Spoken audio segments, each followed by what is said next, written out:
What up, everybody? You're now tuned into the true definition of a sports fanatic. I'm your host, Brandon Lampley. We're going to jump right into it. We're going to talk NFL win totals. We're going to talk about the AAF Folding. Talk about the NCAA Final Four. We'll talk about NBA and they're getting ready for the playoffs. Russell Westbrook and his crazy monster 2020 game, and lots more. But first things first, we're going to talk about the NFL and the Vegas win totals. So, of course, the Patriots lead the way. Their over-under is at 11 games. I mean, it's pretty much where they should be. I mean, Tom Brady, Bill Belichick, they're good for 11 wins, I'm sure. They're probably going to end up winning their division once again and being a 1 or 2 seed in the AFC. So nothing new here to see on that front. You have the Chiefs, Rams, and Saints. All three of them are tied at 10.5. I think it's about where the Rams and Saints should be. I think they'll probably go over those win totals. The Chiefs, though, I don't have a feeling that they may take a step back. They've lost some talent, and I think Patrick Mahomes is going to go through an adjustment period. Now guys have tape on you, and defenses are going to adjust. They're going to play you tough. Then you have the Chargers at 10 wins. I think that's a good total for the Chargers. Phillip Rivers in that roster, man, it's an incredibly talented roster. And I was so shocked to see them get eviscerated by the Patriots in the playoffs. I couldn't believe it. I picked them to win, and I was just watching my pick just go up in flames as, Tom Brady, and that offense just kept chipping away at him. And put up like 45 points on that defense, which is led by our former head coach here in Jacksonville, Gus Bradley. But hey, everybody knows Gus here. The Bears, Colts, and the Eagles all tied at 9.5 games. Bears, I think the Bears might take a step back. I think so. Because one thing about defenses, and when they peak like the Bears did, same with the Jaguars in 2017, the turnovers, the interceptions, and the sacks, those totals are going to dip next year. They're not going to get better. They're going to dip. That's just how it works.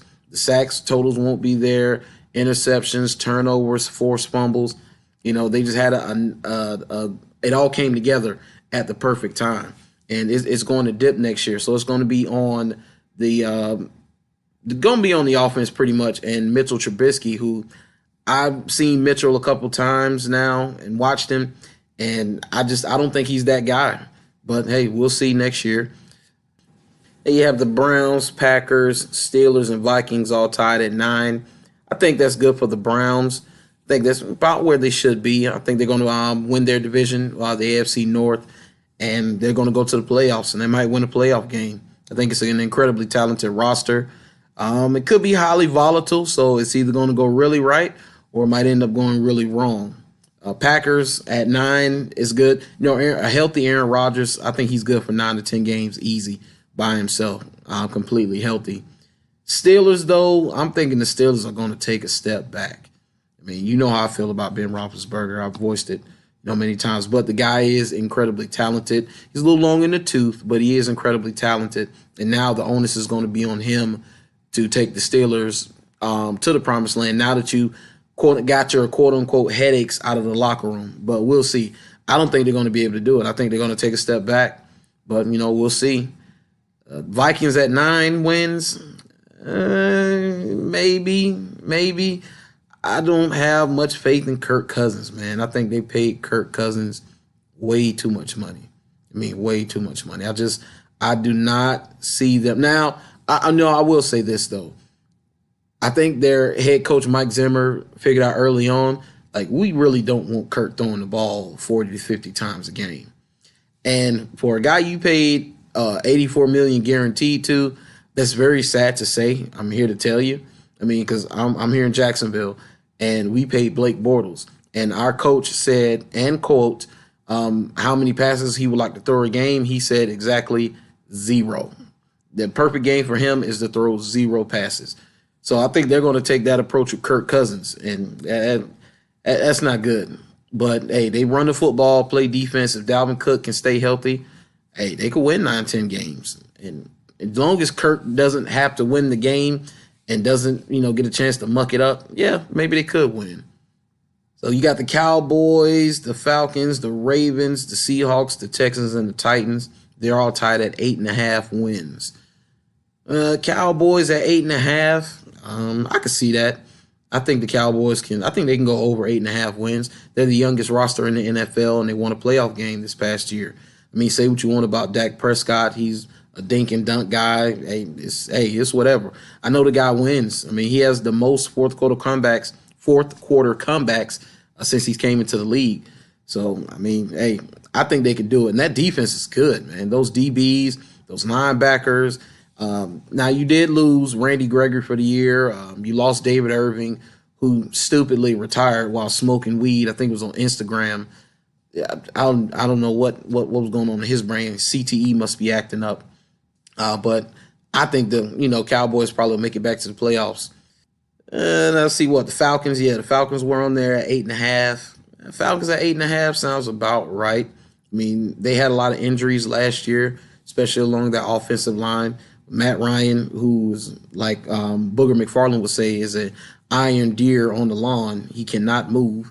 Got cinder blocks for feet. He can't move, so he was running for his life a lot last year. And the defense, man, they lost. It seemed like every week they lost a key contributor on every level of their defense, from safety to corner, linebacker, defensive line. The hits, never stop coming for the Falcons. So I think they'll bounce back and they'll vie for, the NFC South next year. So we got the Ravens at 8.5. I think that's good for the Ravens because I think it's going to be between the Ravens and the Browns, fighting for the AFC North. It all depends on Lamar Jackson. That's what it comes down to, because I think the defense is going to still be pretty good next year. They were lights out last year. It's going to come down to Lamar and how he develops as a passer.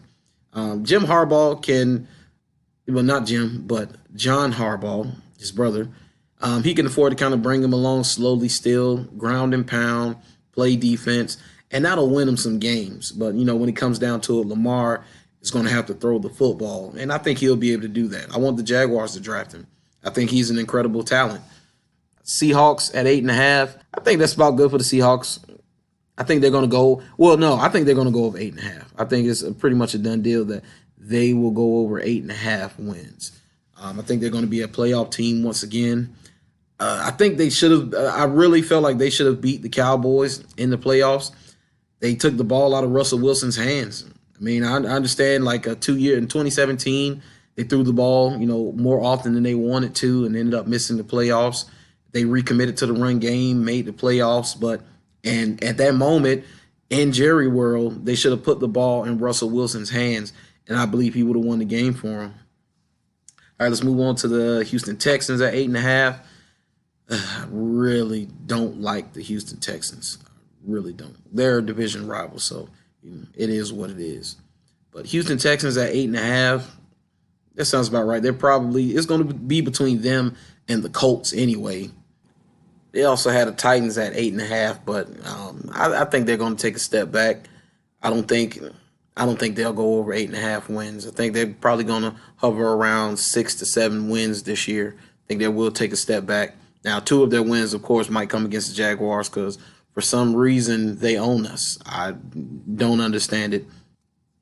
So you got the 49ers, Jaguars, and Panthers tied at 8 wins. 49ers, it's interesting. Depending on how Jimmy Garoppolo comes back from his injury, I was going to tell a lot about the 49ers. The roster overall is, it's a decent roster, but who knows, man? It's a tough division they're in. I mean, they're in the NFC West, man, and that's a tough division with the Rams and the Seahawks. Not worried about the Cardinals right now because they're not threatening anybody at the moment. But that's a tough division. So 8 wins for them, that remains to be seen.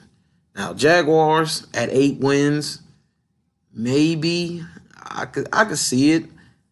If we are over 8-8 and we're vying for a playoff spot late in the year, I'm going to be surprised. I'm really going to be surprised because I don't think this roster is good enough. I don't think you add Nick Foles and all of a sudden we become a Super Bowl contending roster. I like the team. I like our defense, overall. But I mean, offensively, I mean, we'll see. I'm not sold. Call me a, Jaguar downer, whatever you want to call me. But 8 wins, I think that's our ceiling. I really do. I think that's our ceiling. Panthers at 8 wins, I think that's very generous, seeing as how Cam Newton is probably not going to play none next year. I think that's incredibly generous. Broncos, Jets, and Lions at 7 wins. Broncos at 7 wins with Flacco at quarterback. Sounds about right. They got to, retool in that defense a little bit. Got to rework that offensive line. You only really got, Emmanuel Sanders at wide receiver. So, 7 wins. We'll see. Jets at 7 wins. I could see that. I could definitely see the Jets at 7 wins. Adding Le'Veon Bell, Sam Darnold has another year. Another chance for that defense to another year for the defense to get better. But you do have a new head coach in Adam Gase. To be honest with you, if I'm a Jets fan, I'm like, Adam Gase is who you decided to go with. I wouldn't be too excited about that, but hey, we'll see. So we got the Detroit Lions sitting at 7 wins. I would say 7 is pretty much a good number for them. They might go over. If I'm a betting man, I might take the over on the Lions. I like their offseason moves, picking up Trey Flowers, picking up C.J. Anderson was a late addition, but I think he's going to be a big part of the team. Dude can run the rock. Now, can the team rally around Matt Patricia? Because there's supposedly reports that nobody in the locker room liked Matt Patricia. It was pretty much a mutiny going on, and guys were turning on him. It is what it is. But now slowly he's going to be able to turn the roster over and bring in guys more suited for his system, more suited to his style of coaching.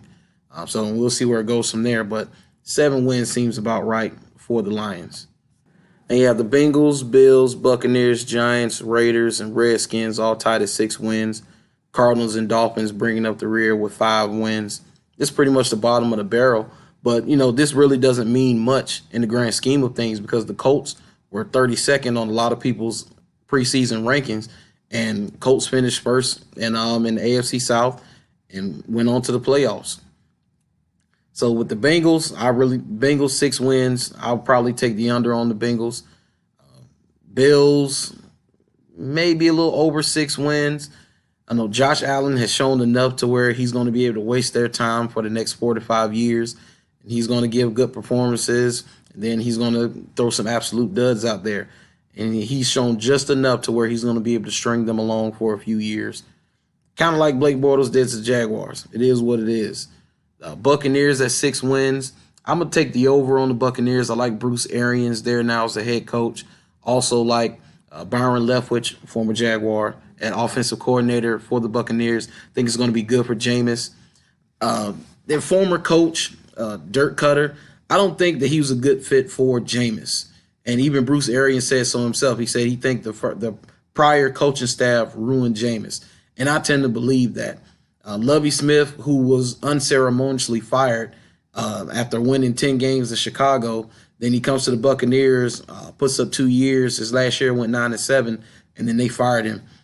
Didn't understand that, but Jameis looked good up under Lovie Smith. So with Bruce Arians, I think he's going to get back to the basics, and Jameis is going to have a career year.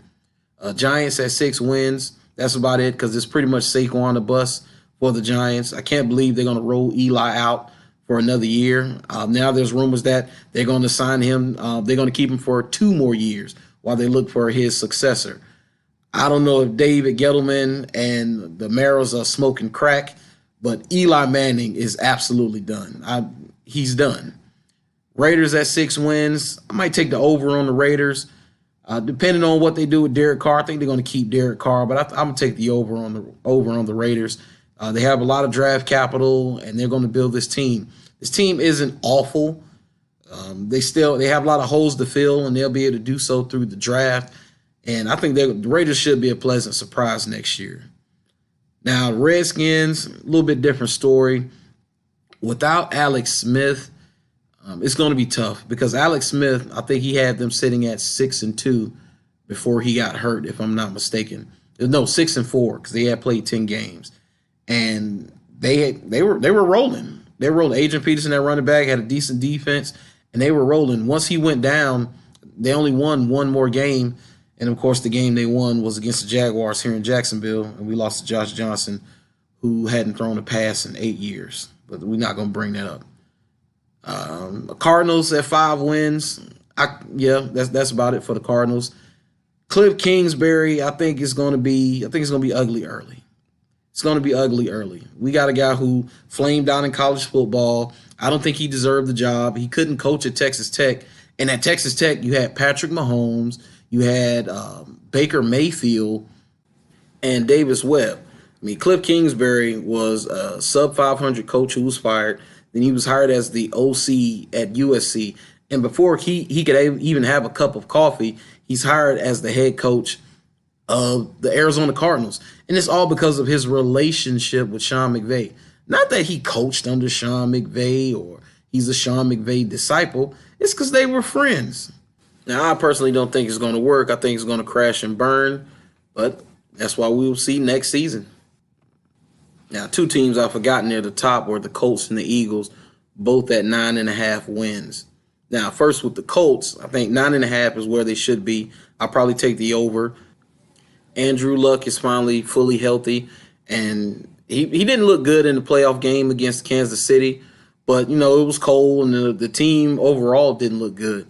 But for the most part, I mean, they had the hottest offense for like a 10-week stretch during the season last year, where they averaged like 35 points a game.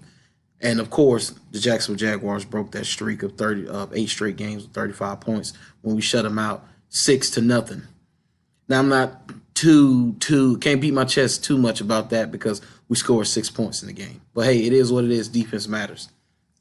Now, the Eagles, on the other hand, I think the Eagles, 9.5 is about right.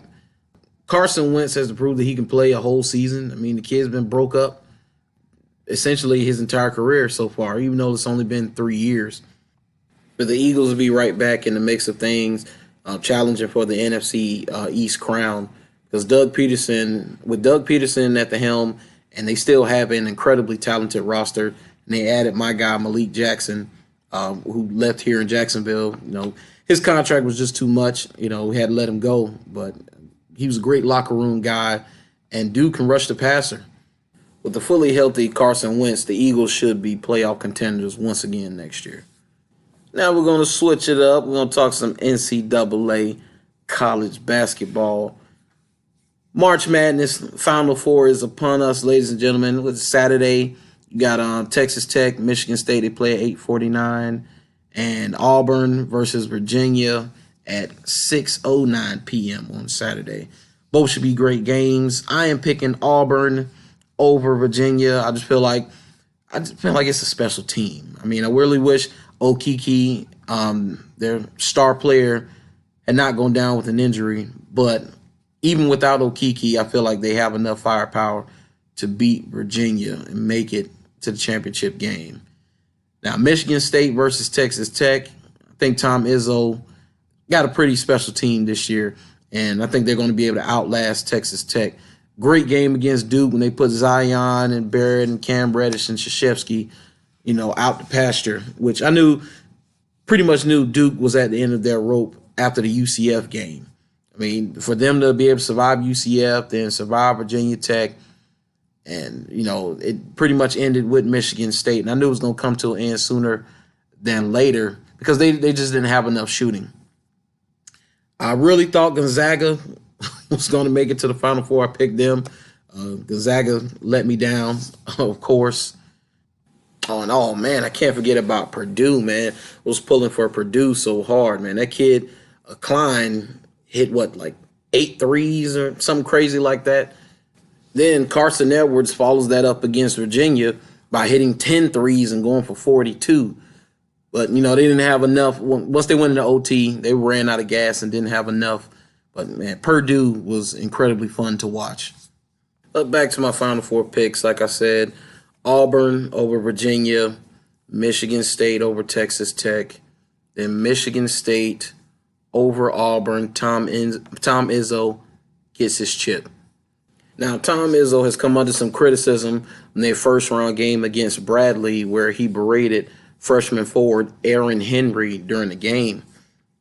And I've seen a lot of takes on it. A lot of people saying, that he went too far. It was over the top. A lot of people saying that, hey, that's old school coaching. A lot of today's kids are soft and they will never be able to survive back in the day. My take on it is that Aaron Henry is an adult. He's 19 years old.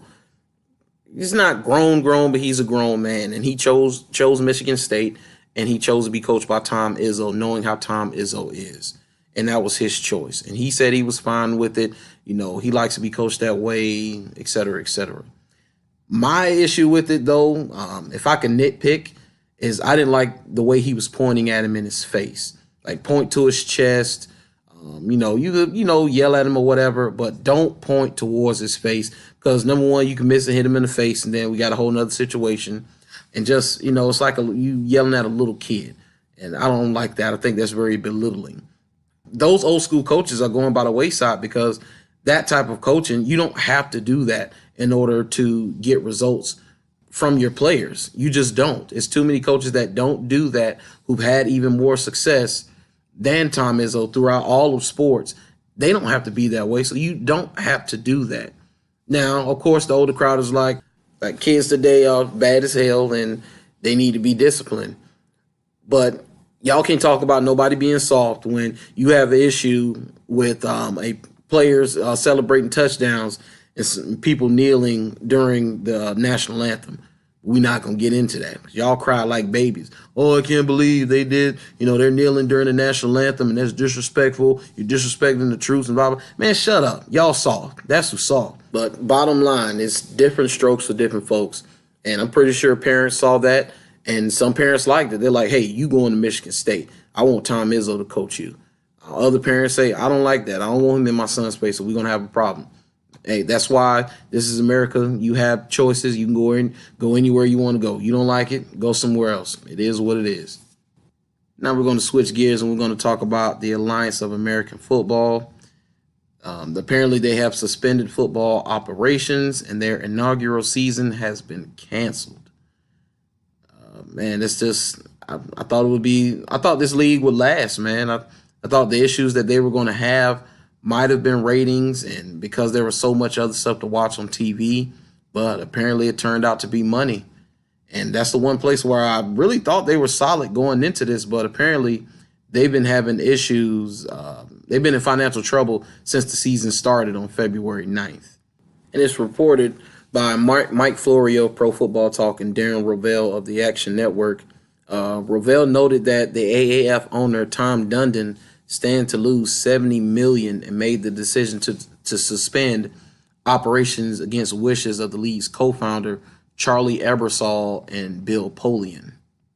Polian issued a statement. He said, I am extremely disappointed to learn that Tom Dundon has decided to suspend all football operations of the Alliance of American Football. When Mr. Dundon took over, it was the belief of my co-founder, Charlie Ebersol, and myself that we would finish the season, pay our creditors, and make the necessary adjustments to move forward in a manner that made economic sense for all. The momentum generated by our players, coaches, and football staff had us well positioned for future success. Regrettably, we will not have that opportunity.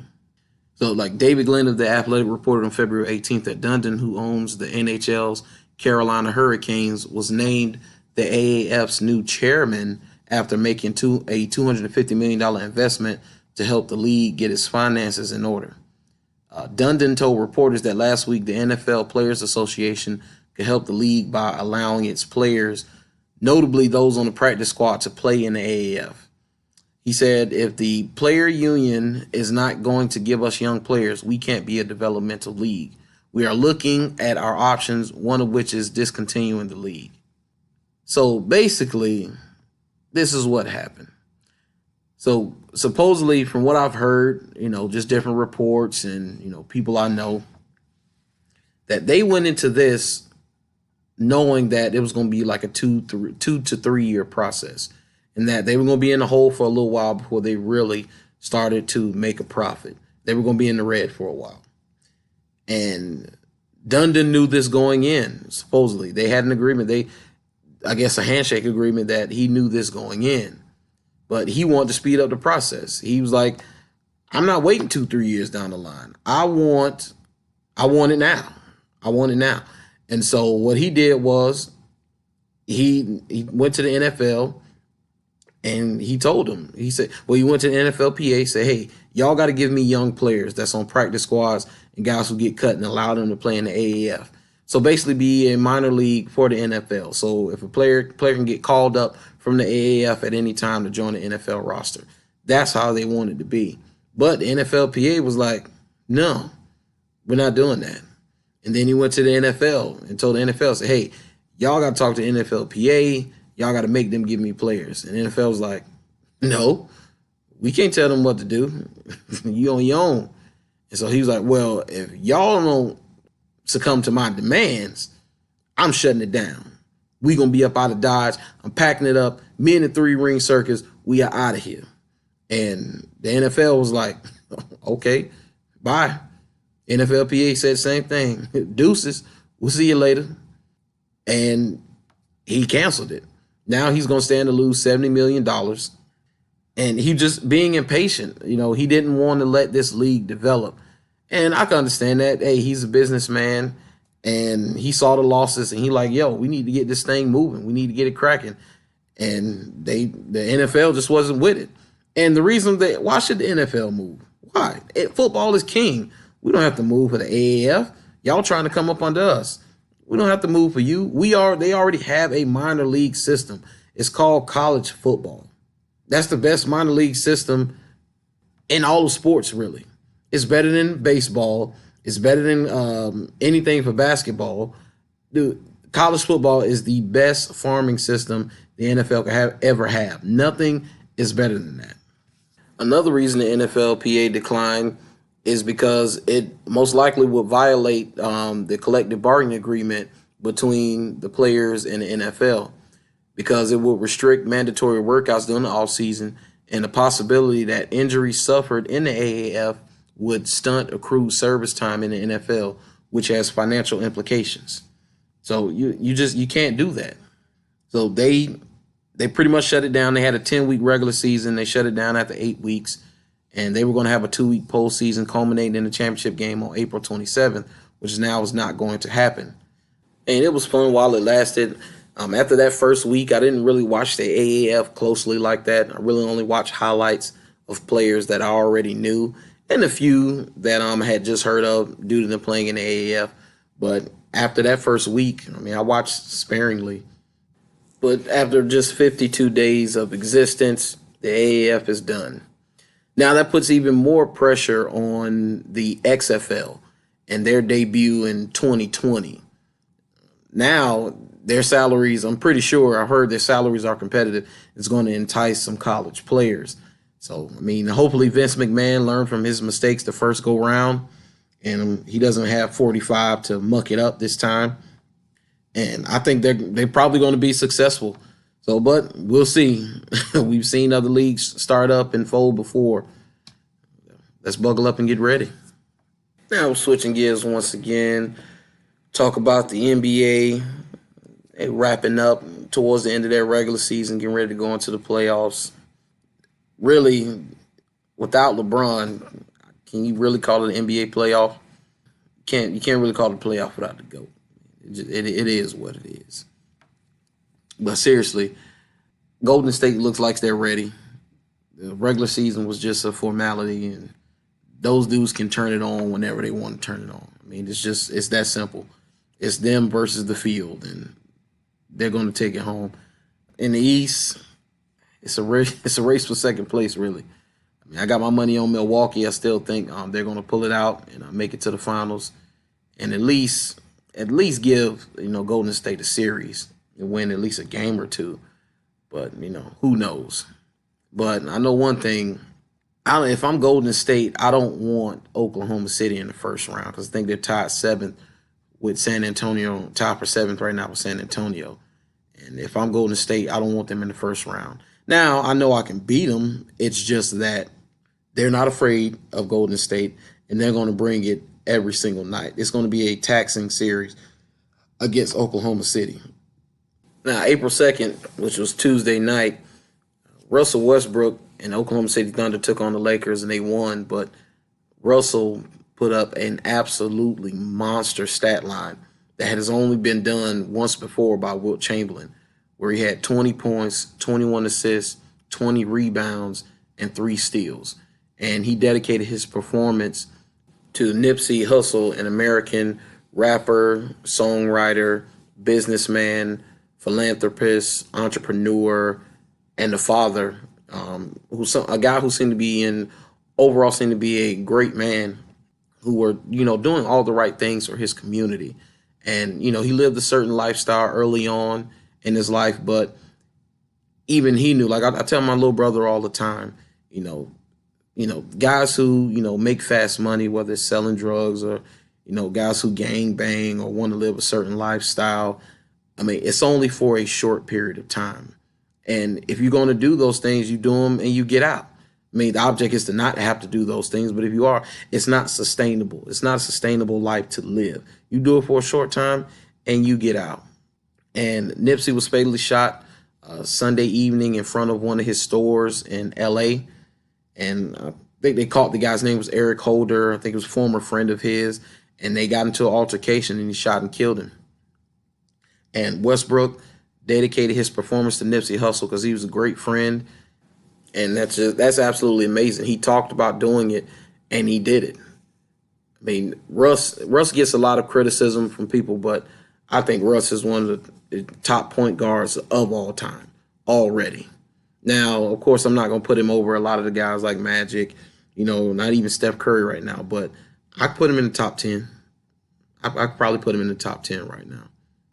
But, back to Nipsey Hussle, I mean, I wasn't a fan of his music because I didn't really know much about him. Didn't really listen. Since his passing, I've listened to some of his music, and I like it. It's enjoyable. And, you have those people who you wasn't a fan before, don't be a fan now. He owned, I think, pretty much 100% of his masters. So go listen to his music, get his streaming numbers up. All that money goes to his family and his estate. So don't listen to those people. But this just points to, senseless violence in this country, period. I mean, I live in Jacksonville, Florida, and it seems like every day somebody's getting shot and killed from gun violence. It's something that needs to stop. And gun control is the answer because, taking guns away isn't the answer, but you need some type of control because I truly believe if somebody wants to hurt somebody, whether they have a gun or not, they're going to do it. They're going to find a way to hurt you. But there's other countries who have gun control, and seemingly it works. And America needs to take notes, go to other places and find out, how it works for them and how gun control works and implement it here. And, this also points to, I guess once you hit certain ages in life, you hit 25, you have a different perspective. You hit 30, you have a different perspective, 35, 40, and so on and so forth. Now that I've hit 30 years old, man, all I do is think about life and death and, how, life isn't short. People say life is short. No, life is not short. Life is long, but it is flimsy because at any moment, at any given time, it can end, and it can end in all manner of ways, man. And it really is scary. Just thinking about it is scary. You take for granted life because you wake up every day. But, my grandmother used to tell me all the time, you don't know the time nor the place. So, you have to get right and also cherish those while they're here. Give them their roses while they can still smell them, because too often, we realize we didn't do enough for those that we love until they're gone. Don't let that moment slip away. Once again, it's that time. Got to wrap it up. I mean, I had a good time today, talking sports, talking life. It's all fun, man. It's all fun.